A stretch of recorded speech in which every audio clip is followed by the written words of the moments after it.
Robert, fix it. You have been challenged to build a gaming PC for $200. Can you do it? Is it possible these days to build a custom gaming PC, competitive and fast, for only $200? Well, we're about to find out.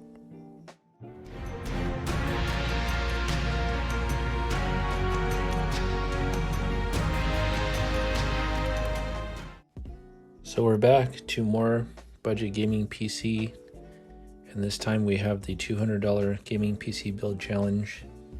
This is part 3.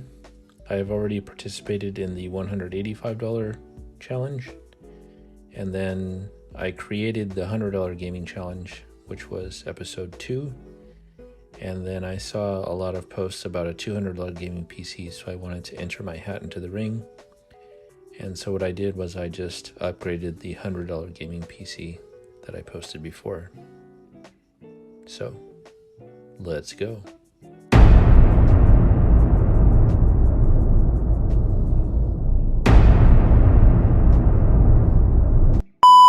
Here's the former $100 gaming PC that was posted in the last video.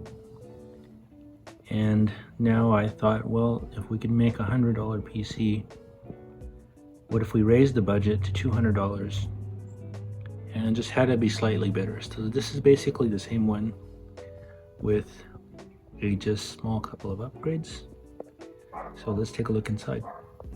So first let's go over what was in it before. It's basically the same setup. The motherboard combo with an i5 3rd gen and the 8 gigs of memory was $25 on eBay. I already had it, but I used an eBay price for the exact same model to use that valuation.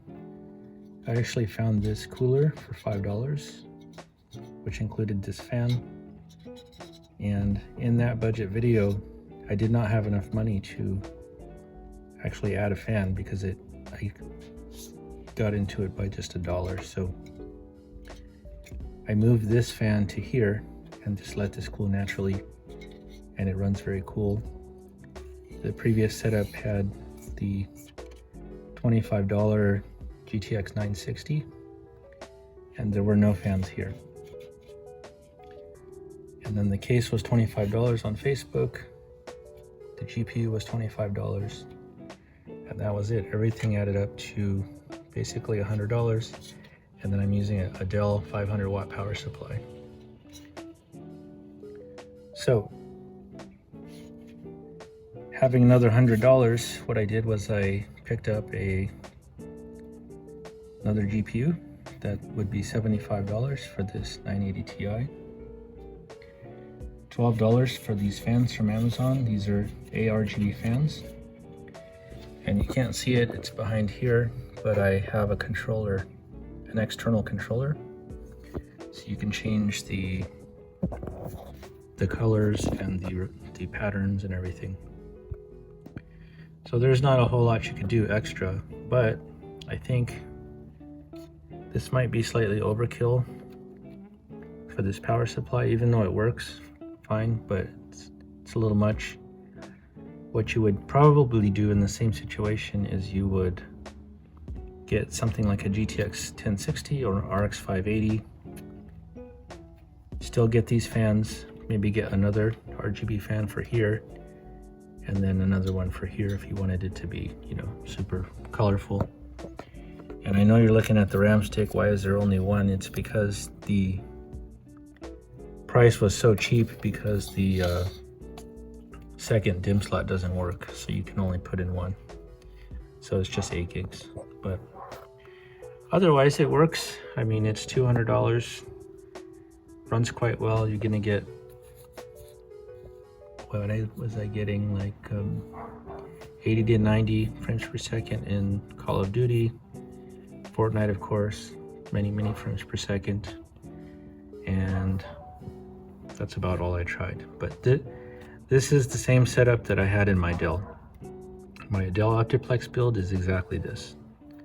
This, that, none of these fans, but it's the same. So even though I didn't really test this one, I've already used this for many months in another, not this particular one, but the same specs in another build, the Dell build, and it was perfectly fine. I had no troubles with using higher quality settings.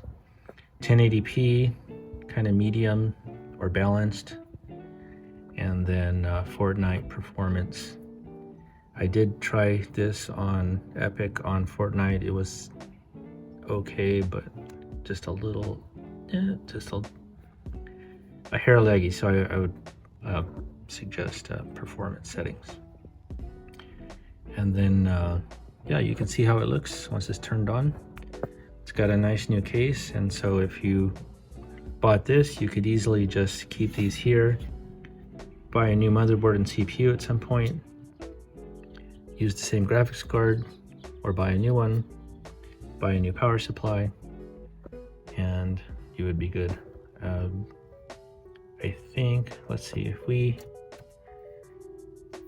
were to get a GTX 1060 for maybe 50 bucks, you would still have $25 left over, and you could then buy a better power supply. I think for $25 used, you could get a 500 watt power supply.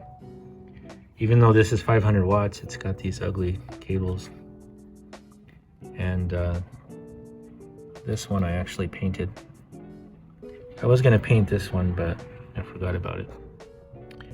So that's it. There's your $200 build, and this one's gonna be up for sale, and then we'll make another one. So we'll see ya. This is not over.